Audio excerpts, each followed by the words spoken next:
Welcome to this exploration of ribosomes, the remarkable protein synthesis machines found in every living cell.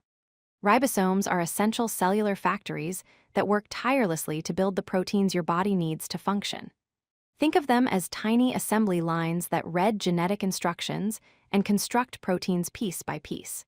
Today, we'll uncover how these incredible structures translate genetic information into the proteins that make life possible. Ribosomes are complex molecular machines present in all living cells, from bacteria to human cells. Their primary job is to translate genetic information carried by messenger RNA, or mRNA, into functional proteins. They do this by reading the mRNA sequence and linking amino acids together in the correct order. You can think of ribosomes as molecular translators that convert the language of nucleic acids into the language of proteins. Without ribosomes, cells couldn't produce the enzymes, structural proteins, and other molecules essential for survival. Every ribosome is made up of two distinct subunits that work together like two pieces of a puzzle. The large subunit and the small subunit each have specific roles in protein synthesis. In eukaryotic cells, like those in your body, the large subunit is called 60S, while the small subunit is 40S. The S stands for Svedberg units, which measure how fast particles settle during centrifugation. In prokaryotic cells, such as bacteria, these subunits are slightly smaller, measuring 50S and 30S respectively.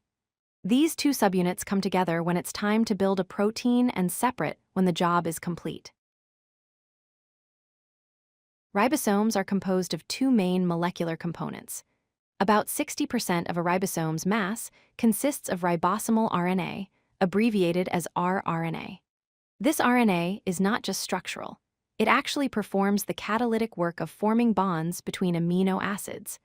The remaining 40% is made up of ribosomal proteins that help stabilize the structure and assist in the translation process.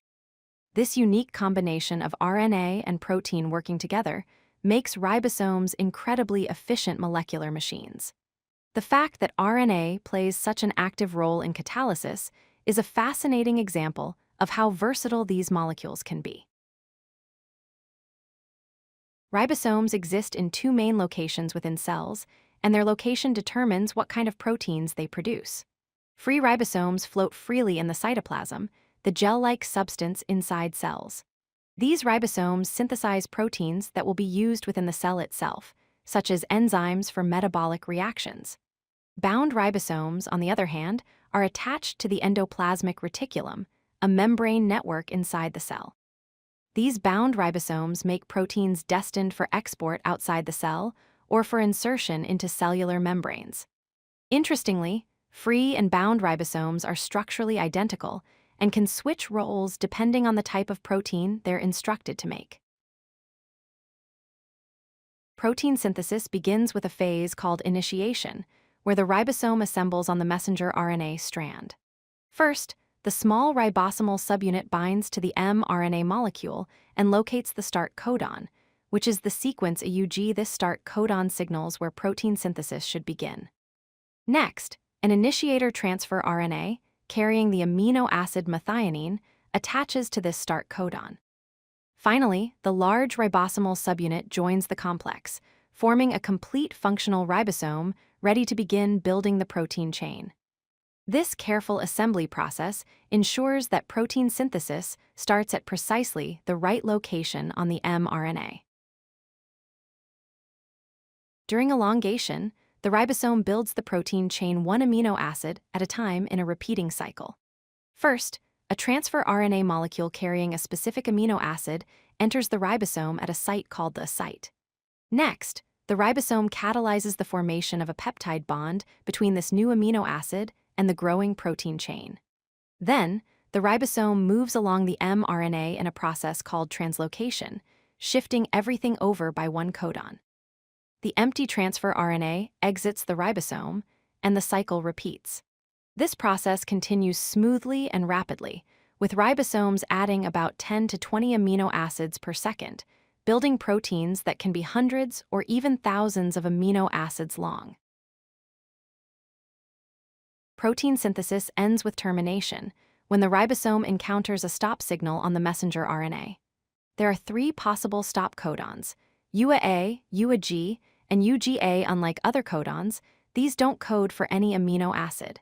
Instead, special proteins called release factors recognize these stop codons and bind to the ribosome.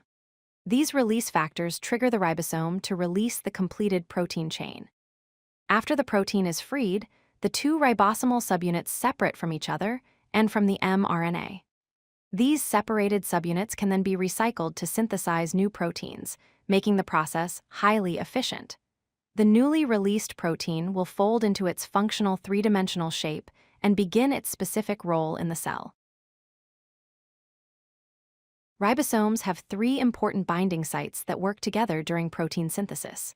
The site, or aminosyl site, is where incoming transfer RNA molecules carrying new amino acids first bind. The P site, or peptidyl site, holds the transfer RNA attached to the growing protein chain. Finally, the E site, or exit site, is where empty transfer RNA molecules leave the ribosome after they've delivered their amino acid. During elongation, transfer RNAs move through these sites in sequence, entering at the A site, moving to the P site, and finally exiting through the E site. This organized movement through the 3 sites ensures that amino acids are added to the protein chain in the correct order specified by the messenger RNA sequence. Let's review the essential concepts about ribosomes and their role in cells. Ribosomes are the molecular machines responsible for translating messenger RNA into functional proteins, a process absolutely vital for all life. They're composed of 2 subunits made from ribosomal RNA and proteins working in harmony. You can find ribosomes either floating freely in the cytoplasm or bound to the endoplasmic reticulum, depending on what type of protein they're making. Protein synthesis occurs in 3 distinct stages: initiation, where the ribosome assembles on the mRNA; elongation, where amino acids are linked together into a chain; and termination, where the completed protein is released. Understanding ribosomes gives us insight into one of the most fundamental processes in biology, the creation of proteins that drive nearly every function in living organisms. If you like this video, hit that like button and don't forget to subscribe. Visit codelucky.com for more such useful content.